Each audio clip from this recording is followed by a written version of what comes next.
బాలరాజు చెప్పాడు, 5 ఇంద్రియములతో పాటు 6వ ఇంద్రియం మనస్సు అన్నాడు. Balaraju has just said that along with the 5 senses, mind is the 6th one. ఇది 6వ ఇంద్రియం అయినప్పటికీ ఇది అన్ని ఇంద్రియములకు కూడాను యజమాన స్థానాన్ని చేరి ఉంటాయి. It may be the 6th one, but it is in the position of the master of the 5 senses.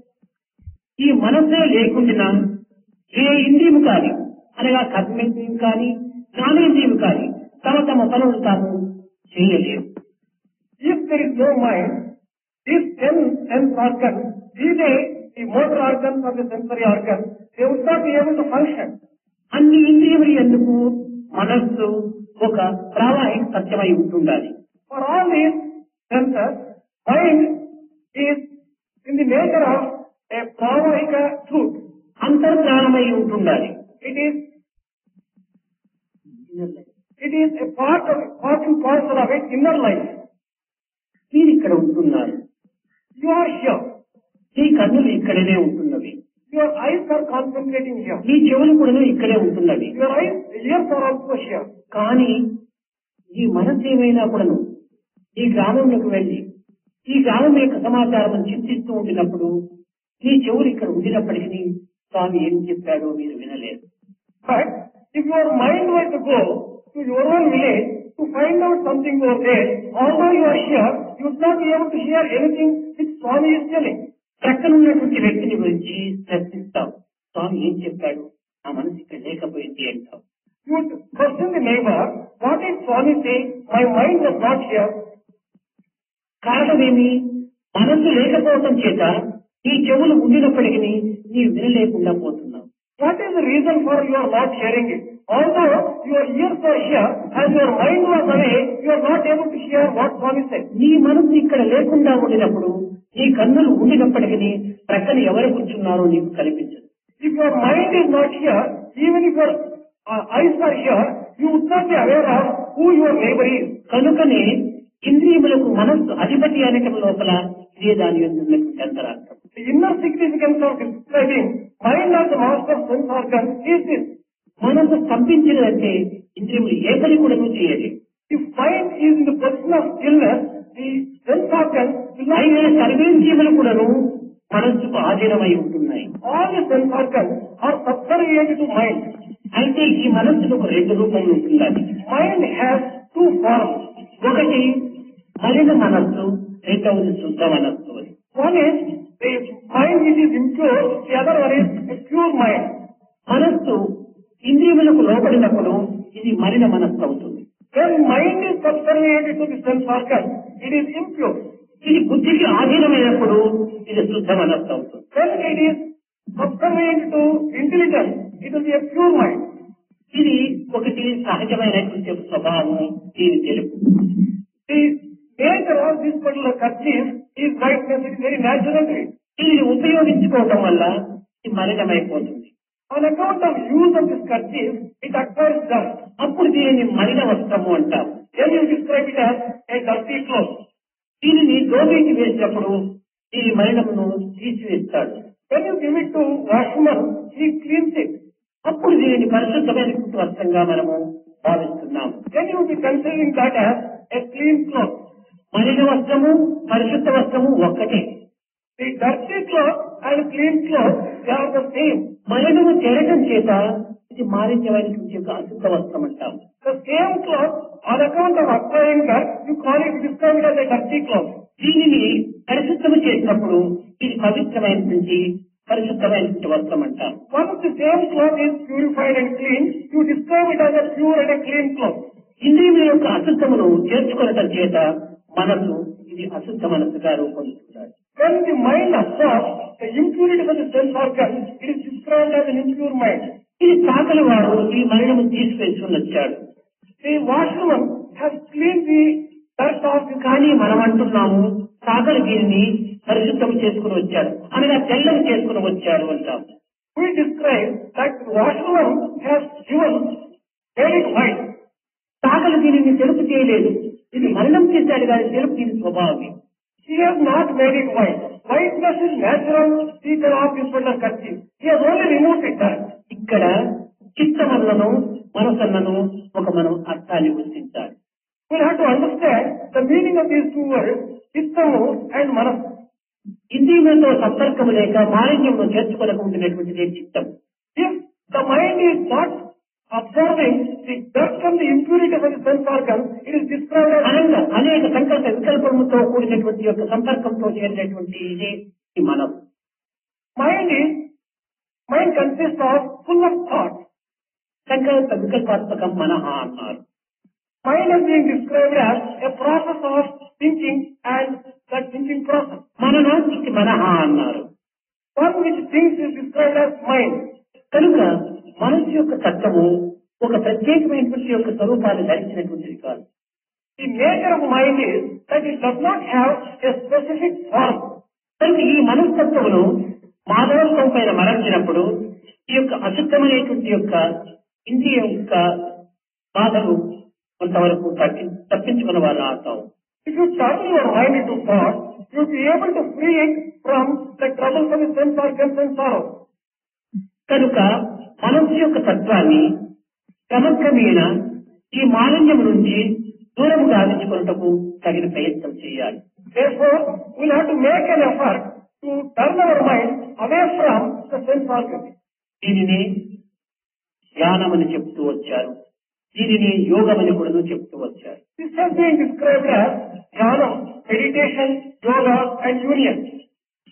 మనస్సుకు ఒక విధమైనటువంటి యొక్క శాంతి కావాలి. Mind needs that amount of peace. దేహములకు విశ్రాంతి ఎంత అవసరమో మనసుకు శాంతి ఎంత అవసరం. Just as body needs rest, mind needs peace. ఈ శాంతి మనసుకు ఏ రీతిగా లభిస్తుంది? How does the mind get peace? సంకల్పమును అరికట్టినప్పుడే దీనికి శాంతి చేకూరుతుంది. Only when you control the thinking process of the thought, you will be able to get peace. ఈ సంకల్పమును అరికట్టుటకు మార్గం ఏమిటి? What is the method of controlling the thoughts? నిరంతరము కూడాను ఏదో ఒక విషయం లోపల ఈ మనసు ప్రవేశిస్తూ ఉంటారు. Always and forever, the mind will always be going into certain sense objects and thinking of it. కనుక అటు పోతున్నటువంటి మనసును పవిత్రమైనటువంటి యొక్క ఇంద్రియముల నిగ్రహం చేత దీనిని తగినటువంటి మార్గంలో ప్రవేశపెట్టుకోవచ్చు. By controlling the sense organ, you will have to use the mind properly. దీనికి అభ్యాస యోగములని చెప్తూ వచ్చారు. This has been described as Abhyasa Yoga. నదిలో ప్రయాణం చేసేటువంటి వాడికి అవసరమైనటువంటి విద్య ఏమిటి? For the one who is traveling in the river, what is the skill and education which he should have? వాడికి ముఖ్యంగా నదిలో ప్రయాణం చేసేటువంటి వాడికి కావాల్సిన విద్య ఈత. The most important skill and education which he should have is swimming, knowledge of swimming. ఈ యొక్క ఈతని తాను నేర్చుకోనకుండా వీడు ఎంత గొప్ప విద్యావంతుడైనప్పటికీ ఆ నది ప్రయాణం లోపల ప్రమాదం తప్పించుకొనలేడు.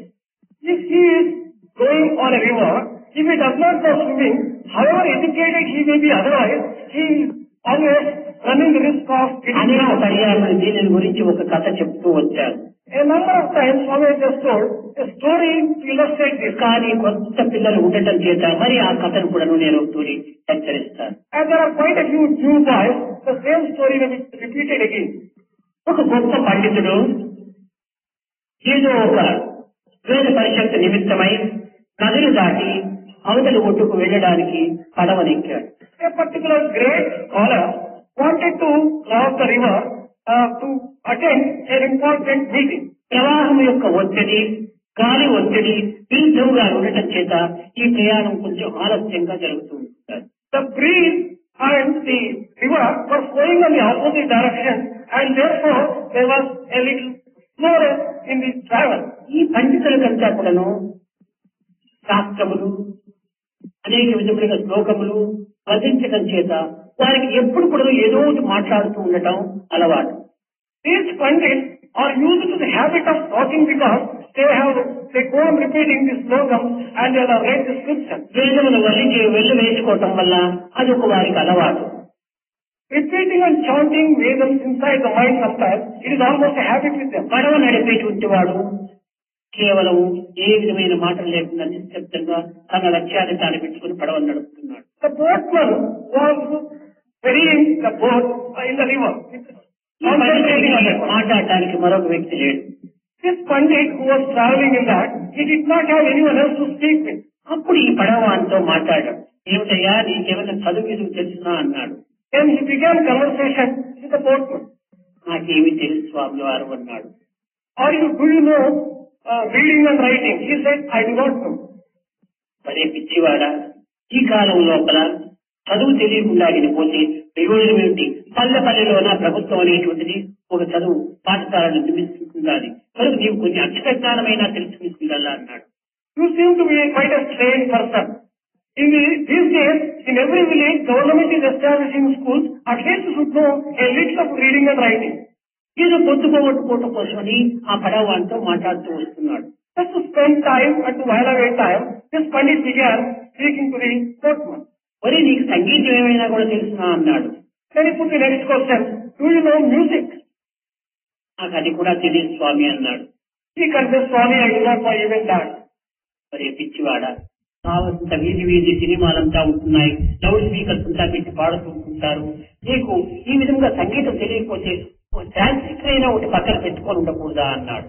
Then what a type of mad person you are. In every street there is a cinema house, so many loudspeakers are there. You do not have at least a transistor to listen to the music. అదేమిటో నాకు తెలియదు స్వామి అన్నాడు. He confessed, I do not know what that transistor is. పిచ్చివాడా, transistor చేతిలో లేనటువంటి వ్యక్తి ఈ కలియుగంలో వ్యర్థం, వాడి జీవితం అంతా కూడా 6 భాగం గంగపాలైపోయింది అన్నాడు. He said that this age, Kali age, if a person does not have transistor, he has wasted his life. 1/4 of his life has gone waste.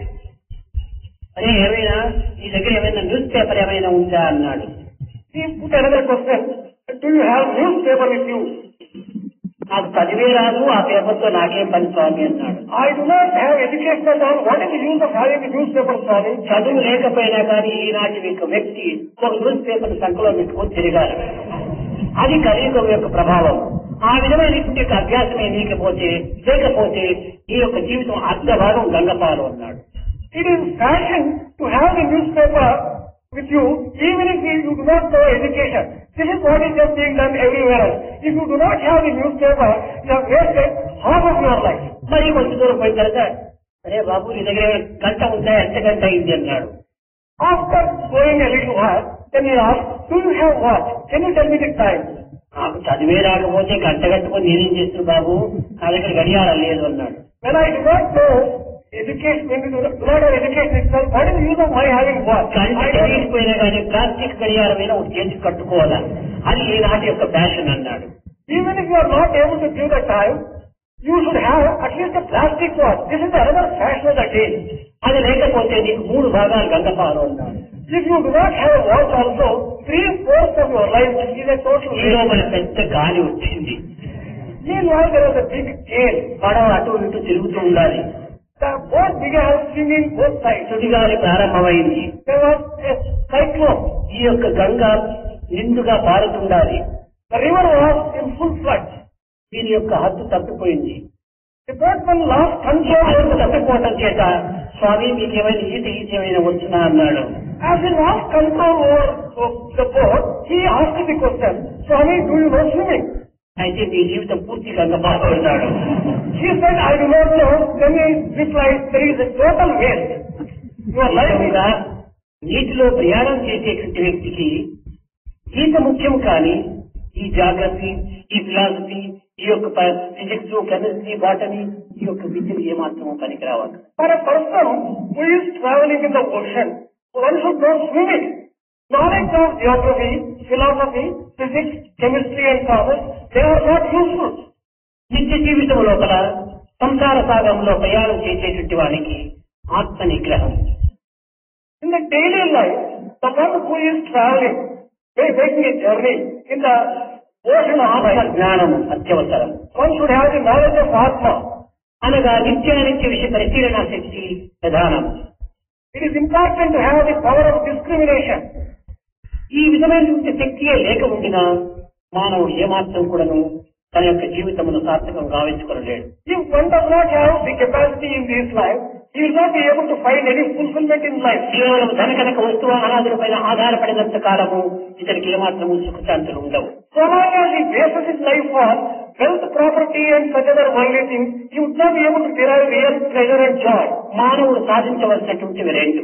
There are two things which every person has to accomplish. ఒకటి బహిర్ముఖమైనటువంటి యొక్క స్వాతంత్రం. One is the external freedom. అంతర్ముఖమైనటువంటిది స్వాతంత్రం. The second one is internal freedom. అయితే బహిర్ముఖమైనటువంటి స్వాతంత్రములకు స్వతంత్రము అంటారు. The one which is external is described as the word Swatantra, independent. లోపల ఇంద్రియ నిగ్రహములకు స్వాతంత్రము అంటారు.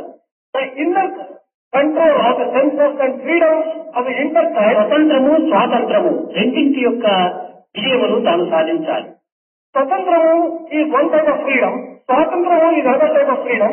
Everyone should accomplish both these. బహిర్ముఖమైనటువంటి యొక్క జీవితంలో పరరాతుల యొక్క పాలన లేక పర్యంతుల వ్యక్తుల యొక్క స్వాధీనము ఉండినంత వరకు కూడాను మనకు శాంతి సుఖములు లభించదు. External in the external world, so long as you are under the control of some other people or some other king, you will not be able to get the real job. ఇది ఇంద్రియముల యొక్క స్వాధీనంలో ఉండటం మనం. This is becoming a slave of Indriyas and sense organs.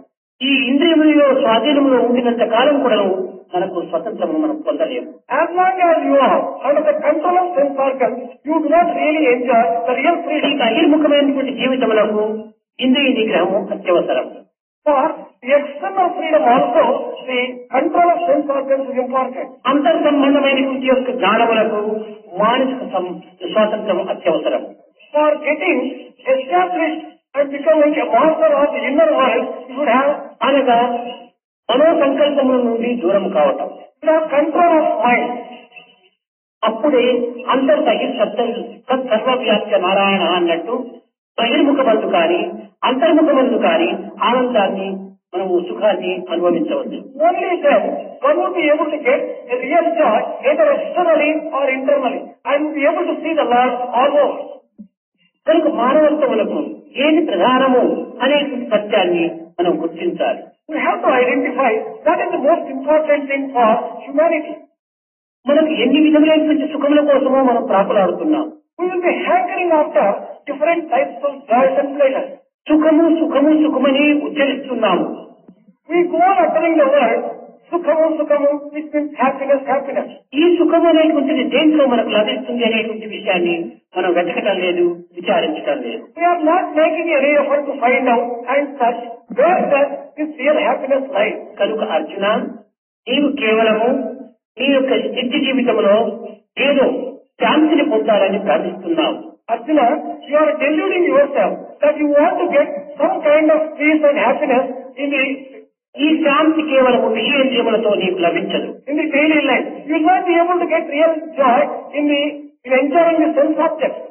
ఈ ఇంద్రియములు ఏనాడు నీకు నిగ్రహిస్తువో ఆనాడే నీకు సుఖశాంతులు లభిస్తాయన్నాడు. Only when you control your sense organs, that day you will be able to get real joy and peace. ప్రతి మానవుడికి కూడాను తాను ఆస్తికుడు కాని నాస్తికుడు కాని ఇంద్రియ నిగ్రహం అత్యవసరం. Whoever he be, for every man, be he a theist or an atheist, there is need for having sense control. ఇంద్రియ ఉద్రేకముల చేత మానవత్వం లోపల అనేక విధమైనటువంటి నిశక్తులు బయలుదేరుతున్నాయి. By exciting the sense organs, all types of weaknesses one will be put to. ఏనాడు మానవత్వంలో దేహం బలహీనమవుతుందో అప్పుడు ఎట్టి కార్యములు కూడా తాను చేయలేనటువంటి స్థితిలో ఉంటాడు. The moment the physical body is weakened, he would not be able to undertake any useful work. అర్జునుడి యొక్క విషయమే ఒకటి దృష్టాంతరంగా తీసుకుంటాం. We can take one instance to illustrate this particular point in the life of Arjuna. కృష్ణుడు వెంట గట్ట ఉండినంత కాలము అర్జునుడు సర్వశక్తిమయుడైపోయి అనేక విధమైనటువంటి దీనిలో తాను సాహసాన్ని ప్రదర్శించాడు. So long as he had the blessings and the company of Krishna, he was a mighty hero. He was able to accomplish very heroic things. కానీ కృష్ణుడు స్వధామకు వెళ్ళిన తర్వాత తన శక్తి అంతా కూడాను నిర్వీర్యమైంది. Once Krishna left his mortal coil, he lost all the valor and all the strength. Arjuna lost it. గోపికలను తిరిగి హస్తినాపురం తెచ్చేటువంటి సమయం లోపల అడవి కొల్లలో ముట్టడించారు. When Arjuna was bringing Gopikas to Hastinapura, in the forest, the robbers there attacked him. వారితో పోరాడి ఈ స్త్రీలను విడిపించుటకై అనేక విధములుగా ప్రయత్నం చేశాడు. Arjuna tried his best to fight with them and free the Gopikas from కానీ them. తనకు చేత కాలేదు. He was not able to accomplish it. Mahabharata యుద్ధం లోపల మహావీరులతో యుద్ధములు పోరాడినటువంటి యుద్ధములో పోరాడి విజయాన్ని సాధించినటువంటి అర్జునుడు కేవలం అడవికొల్లలతో పోరాడటానికి చేత కాకపోయింది. In the battle of Mahabharata, Arjuna was able to fight and defeat such great heroes, but the same person was not able to accomplish such a small thing as fighting the robbers in the forest. కారణం ఏమిటి? What is the reason for this? ఇంతకాలము ఏదో నా బలము అని విర్రవీగాడు బుద్ధిబలాన్ని చూసి. Till that time, Arjuna was feeling that it was his own valor and his own strength, and he was కానీ enjoying. ఆ బలము తన బలము కాదు, But all the దైవ strength, బలం. but that strength was not his. It was the strength given by the divine. దైవ బలము ఉండినంత వరకు కూడాను తన బలముతో పాటు దైవ బలమును గురించి సబలంగా తాను పోరాడతాడు. So long as any person has the divine power and divine strength, by using his own strength also, he thinks that all that is his own strength. దైవ బలమును కోల్పోయిన తర్వాత అబలను కూడాను రక్షించుకోలేనటువంటి యొక్క స్థితిలో మారిపోయాడు అర్జునుడు. Once Arjuna lost the strength of divinity, he was not able to just do any small little thing. కనుక దైవం అంతర్భూతమై ఆత్మస్వరూపమై అనేక విధములుగా ఉత్సాహమును కల్పించడం చేతనే మానవుడు అన్ని కార్యములు ఎందుకు పాల్గొంటున్నాడు. Man has been able to undertake many types of activities because divinity is inherent. Divinity of the inner strength has been providing all the sustenance and all the power.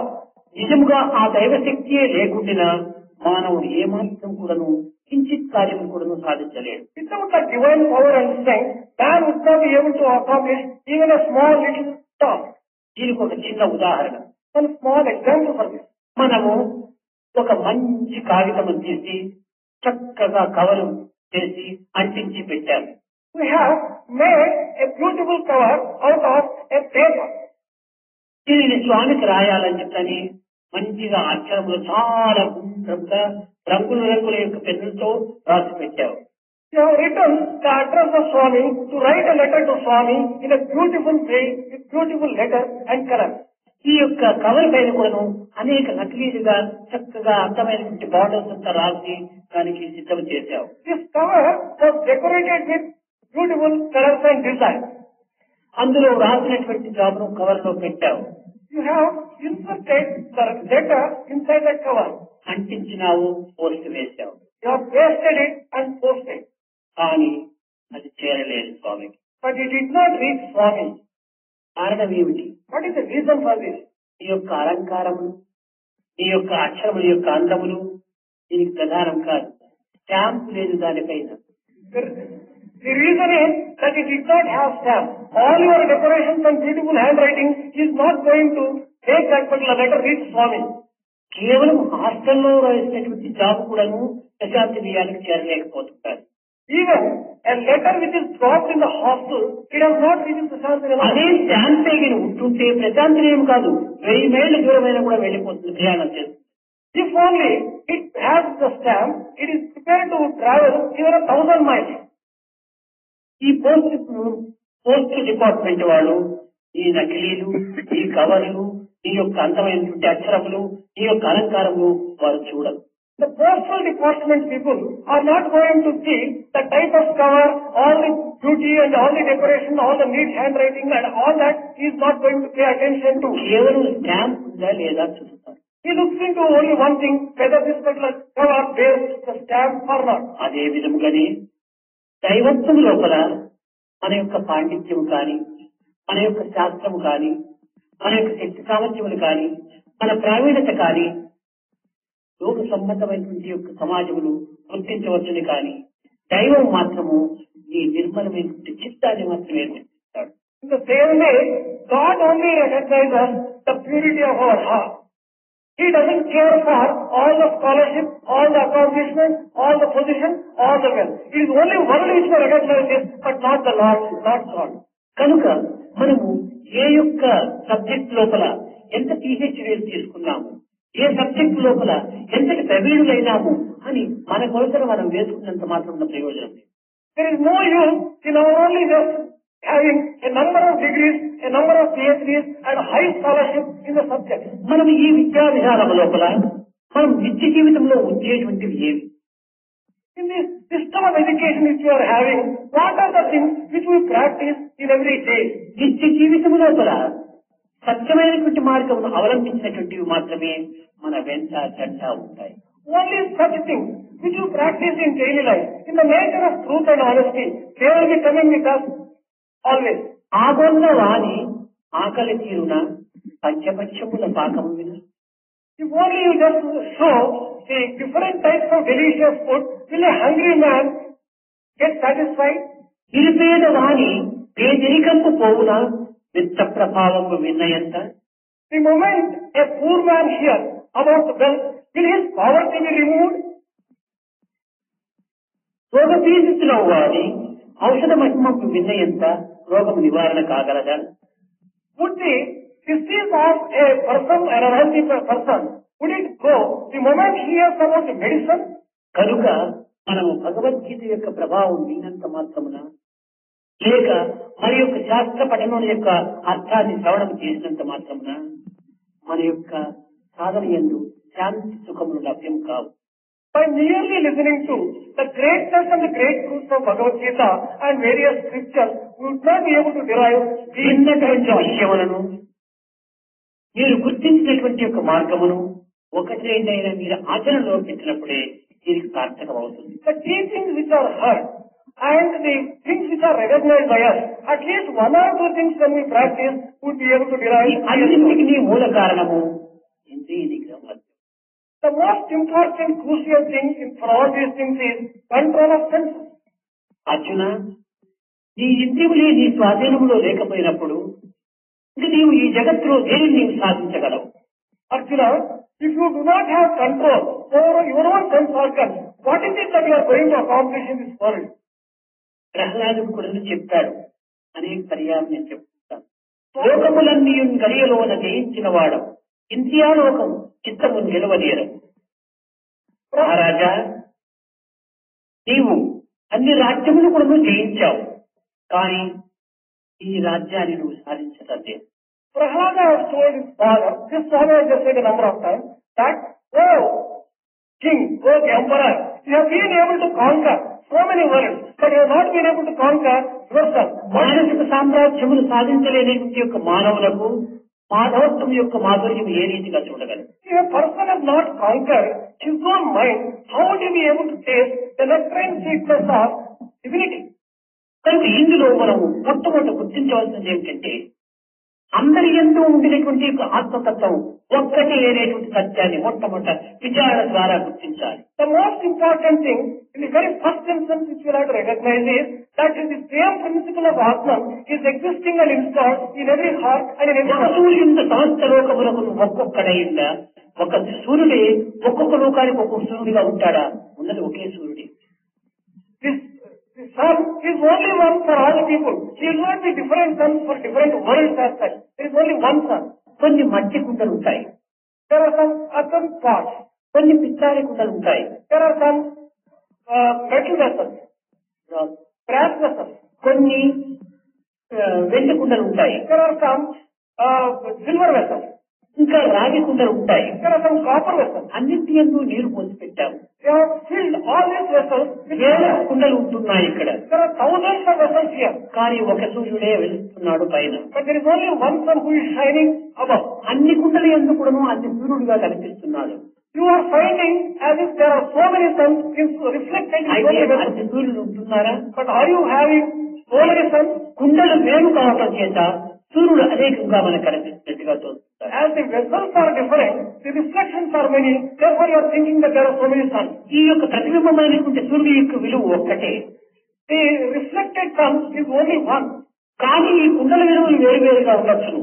వెండి కుండకు ఎక్కువ విలువగా ఉండవచ్చును, రాగి కుండకు కొంచెం తక్కువగా ఉండొచ్చును, మట్టి కుండకు మరింత తక్కువగా ఉండవచ్చు.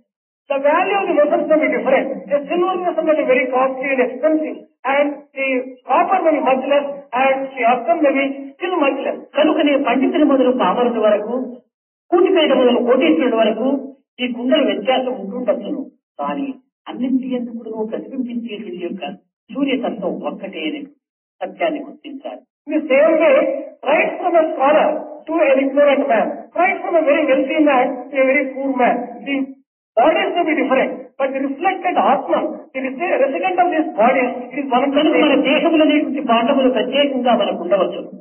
The vessels which may be compared to our bodies, they may be different. మనం ధరించేటువంటి వస్త్రములో లేక నగలో విలువైనటువంటివిగా ఉండవచ్చు. The clothes that we wear, the jewelry that we wear may be very expensive. నిరుపేద వారికి ఇట్టి వస్త్రములు కానీ ఇట్టి నగలు కానీ లేకపోవచ్చు. A poor person may not be able to have such costly కానీ clothes, ఇవన్నీ గుడ్డలే. but these are all ఈ vessels. అన్నింటి ఎందుకు దైవత్వం ఒక్కటే. The divinity inside all this is only one. ఈ సత్యాన్ని మనం గుర్తించుకుంటే మనం ఇది నీకు సులభంగా మనం చేయడానికి వీలవుతుంది. Once who recognize this truth would be able to exercise self-control easily. ఎవరు ఎవరిపైన స్వారీ చేయటం, Who has to rule whom?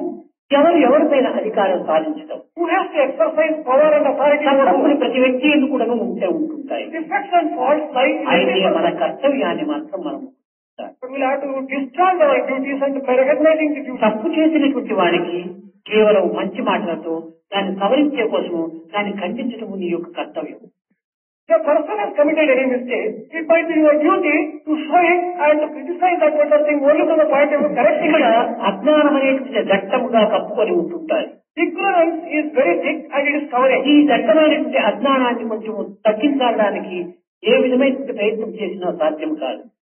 It is impossible to whatever efforts you make to reduce the thick ignorance as it is. తెల్లవారి 7 గంటల సమయం లోపల మనము 5 అడుగులు ఉంటుంటే మన నీడ 50 అడుగులు ఉంటుంటాయి. In the early morning by 7 o'clock, if you can just see yourself, you may be 5 feet, your shadow may be 50 feet. కానీ ఈ 50 అడుగులు ఉంటున్నటువంటి నీడను మనం ఎంత తగ్గించడానికి ప్రయత్నం చేయాలి. How to reduce the length of this shadow which is 50 feet? నీడతో కొట్లాడటానికి సాధ్యమవుతుందా? Is it possible to fight with it? లేక నీడను తిక్కితే ఏమైనా వింటుందా?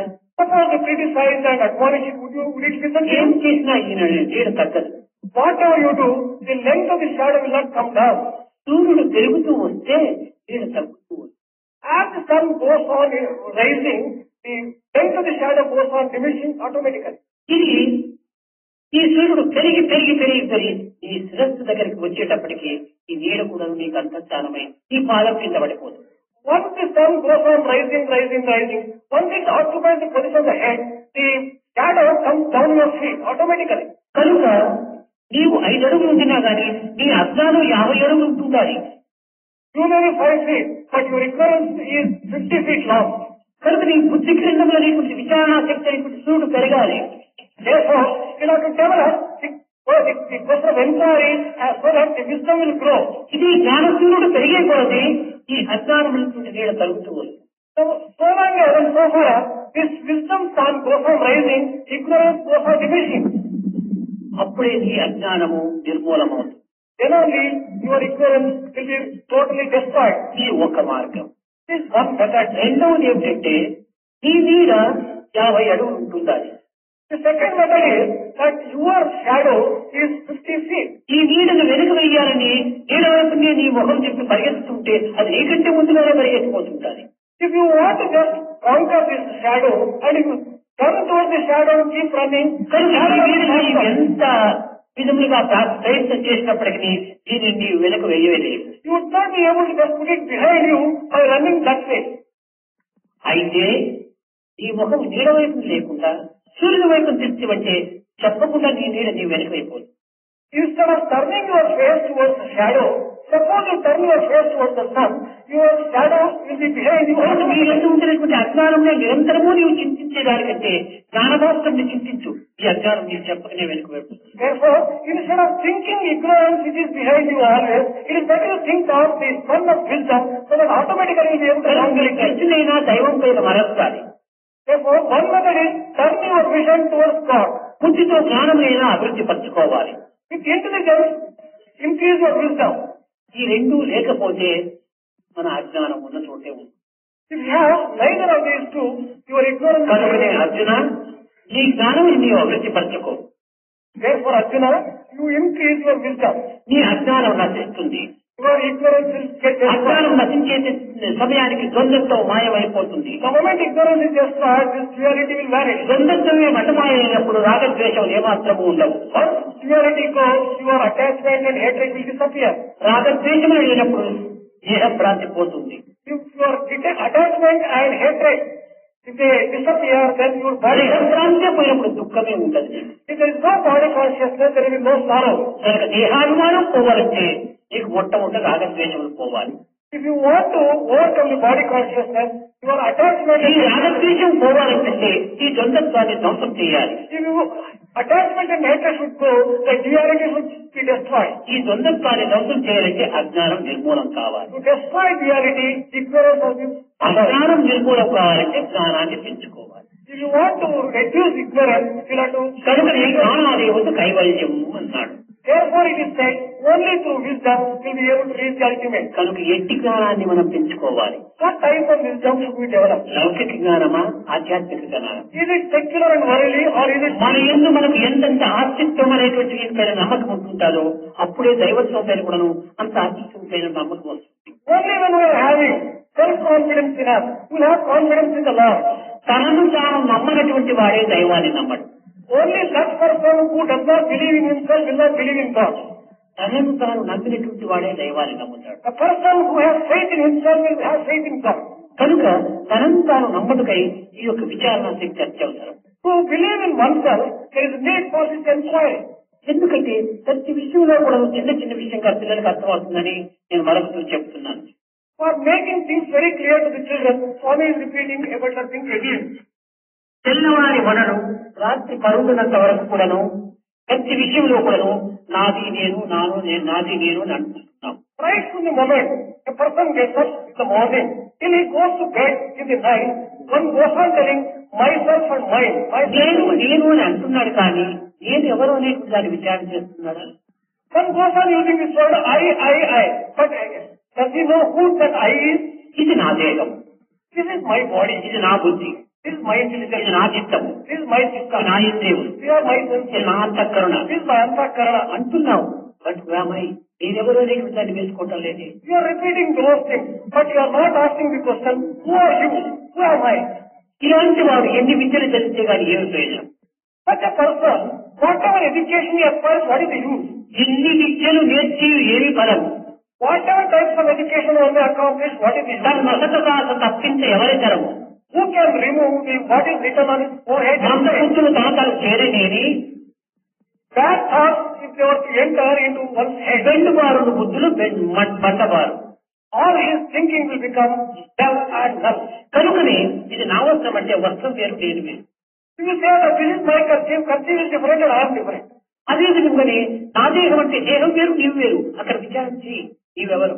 If you say that this is my body, your body is different, you are different. There you inquire who you really ఇది are. నా దేహం అంటున్నావు కానీ నేనే దేహం అనటం లేదే.